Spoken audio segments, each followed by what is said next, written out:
well, I know I don't want to just sit on the floor in the masjid. I want to do something. I want to do something in a big way, and I want to do something that had just a wow factor to it. And I know that, okay, well, I'd been speaking in several massages throughout the city and even other places in the country, but I said, I don't want just another masjid.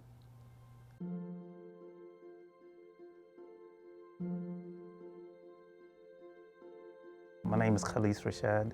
I am the Imam, spiritual director of Ibrahim Center, also known as Ibrahim Islamic Center.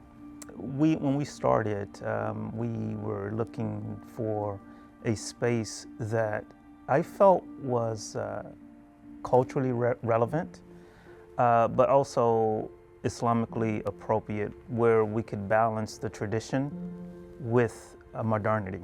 You know, some of the places that I know I went with my family, you know, you walk in and you give salams to people and that was it. No one wanted to really hang around and talk or how you doing and, you know, that kind of stuff. And it, you know, it just felt real dry. But, you know, with that group of us who were in that book group, we had a good rapport with one another, and we would go to each other's houses and have dinners and things like that. And our kids grew up together, we're growing up together and stuff like that. And it was just kind of like, well, why can't we feel this in a mosque?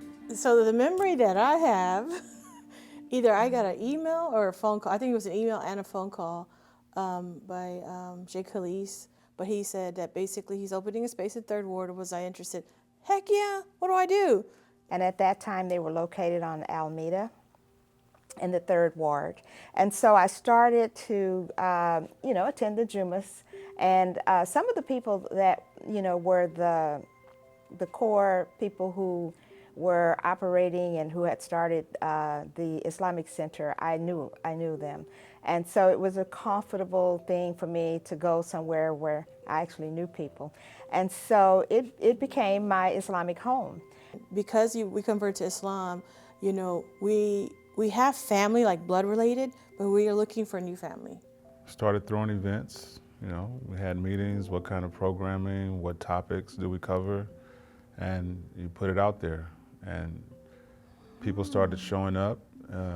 I remember one class, the Being Muslim class, it was like, we looked up and the whole space was like jam-packed. I was like, oh, okay, so there's, in business you say there's a market for this, there's a need. And Sheikh Khalis used to always say, he's about, making Muslims act normal. So you can be yourself, right? And that's the big theme that ran through all of our programming. And so we would find certain issues that were resonating at the time and put it out there, and people just started showing up, man. And they found a place, they found people who were being themselves. They would see me and Malika arguing, so, oh, they real. I mean, if there's ever been something that you've longed for, like truly been passionate about, and then you get it, what do? Or you just take that and just stick it in the corner like, all right, I finally got it, and you put it in the corner and like, all right, cool, No, so that's, I think, why it lasted the way that, that's why we were able to maintain that. I think it's important for people to feel at home when they come to a religious space, especially in our day and age. I think a lot of our spaces are transactional rather than transformative. And I converted to Islam. I converted to Islam 35 years ago. And I was a Christian at this time, and I grew up in the church, and I would remember how important it was for the leadership of the church to make people feel at home. It's important that how the space looks, how it smells. Burning of oud is very, very important for us. I know some people say, well, why don't you just get Glade plugins? That could be even, well, doesn't smell the same to me. We want people to have a good experience from the moment they walk in the door to the time they leave. And they'll go back and they'll tell us. So I think beauty, ihsan, will tell the story for you. And ihsan will have people beating the path to your door. And it's not an act for us, it's just, it's natural, it's authentic. I think it's the intention behind the space and the amount of details that Sheikh Khalis inspires us to look at. He really motivates and inspires us to think about the whole person as they're coming into the center, and it's something that trickles down through us and through our community, but we also feel from those who are coming in for the first time. You genuinely, when you walk in, you feel like you're home. Allah is in the aid of the believer as long as the believer is in the aid or in the service of his brother. And so if we want Allah to aid us, we have to also be in the service of other people. Hence we have love and service as our hallmarks, other guiding stars in our work. You know, my daughters have grown up here. They grew up between two masjids in this area, but they like this masjid. This is the fun masjid. This is the, you know, anti-Malika masjid. This is where they want to be. You know, we exist in, you know, a family unit, and then we exist in a community unit. And so my kids are growing up in this community, and it makes me so happy to like have people that I can call upon, and have people. When I had the baby, Malika tiptoed onto my deck and I heard her, and she was dropping off Sue. You know, it's not just a masjid, it's a community, it's a home. And I think, you know, I'm sure you've heard it throughout all of the interviews. There's no way to encapsulate just how this place makes you feel. Yeah, so then he kept saying, oh, like I've been going to this place for Jummah, and like I think you'd really like it. I'm like, yeah, it's okay. And then he kept pushing, and I was like, okay, fine. So then I went for Jummah. And it's like everybody was so nice. I'd never had this experience before. Like everyone's welcoming as if they knew me because they knew him, and they were just like, oh, we're so happy you're here. And like they just talked to me like I'd known them. And I'm actually like kind of quiet and reserved when I don't know people. And so they just immediately made me feel comfortable. You know, home is a place where you can just relax, you know, and get to know people, get to know one another. So when you're working on your heart, man, I think, you know, from your actions and your words and your kindness and your serving, like people feel that. They feel that, and so they find a place in it. I feel like the core of the community that comes here is either aspiring to live a very healthy, balanced life, and that's mostly because when you look at Sheikh Khalis, when you look at a teacher like him, he genuinely has worked very hard to have that balance and to have the community here really either aspires to be that or is already at that point and wants to be around one another. And so I find that Ibrahim Center is truly, for me, a template of what a healthy center looks like, with families who are communicating well, who are balanced, and who are in a beautiful relationship with Allah and their environment. A lot of other masjids, like, I feel like the sheikhs aren't as involved as like Sheikh Khalis is here. Like even with like the little kids, it's like if they see him, they'll like run up to him and give him like a big hug. Or like after Jummah, they'll be like, he'll be running around the masjid like playing with them. Like he's so like welcoming, and so like I feel like from him, it's like the whole masjid is like so welcoming, and the kids can feel free to like play around. You know, our motto is companionship, love and service, and sacred companionship. And so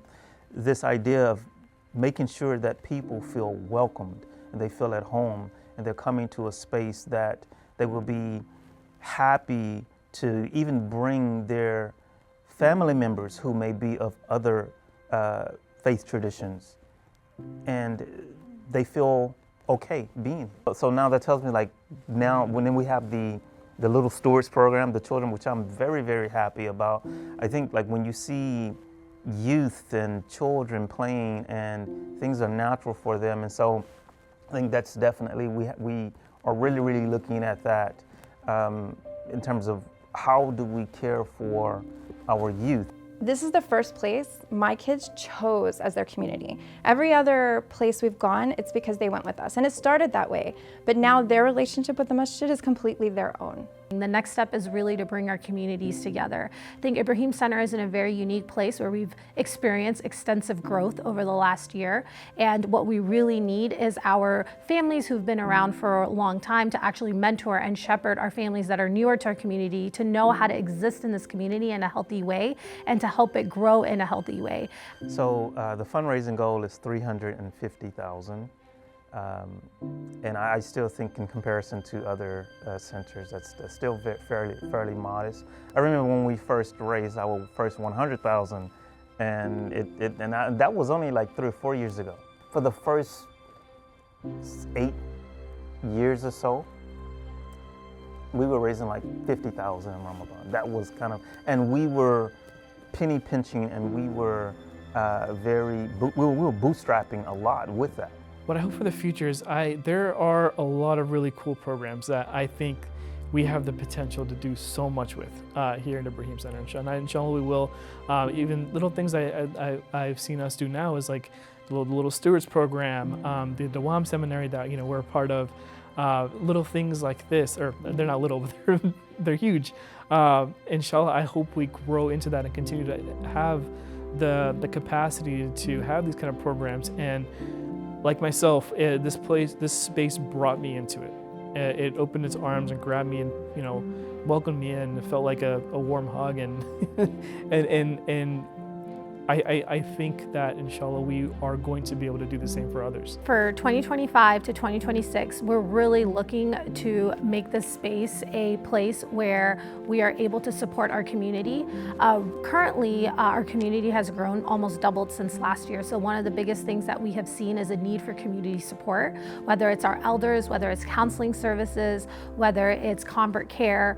We really need to expand and really legitimize some of our programming that is already happening intentionally, but to create an environment where that's happening. We have a lot of beautiful ideas, but we really just need the funding to be able to put in the energy behind it and really scale where we're at right now. And I know if Sheikh Khalid wanted to have this place be open 24/7, 7 days a week, having a place like that I think would be great. And that goes along with, I think, Dr. Jackson's vision of you need to have us be culturally part of the community for Islam to spread, and this place for sure is one of the anchors, I think, especially in the greater Houston region, for that type of work. I hope that it grows. I hope that more people can experience the feeling that we get when we walk into IIC every single time. I've never walked in and, felt unwelcome. I've never walked in and felt like, gosh, I shouldn't be here today. And I've never regretted coming here.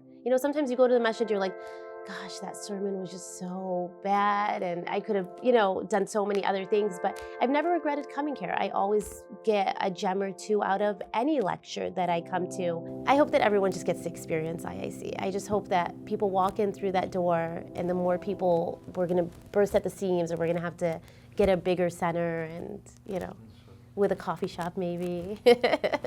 I am grateful and honored and feel deeply privileged that anyone would feel that I'm worthy to be their sheikh or their imam, or to contribute to their lives in some meaningful way.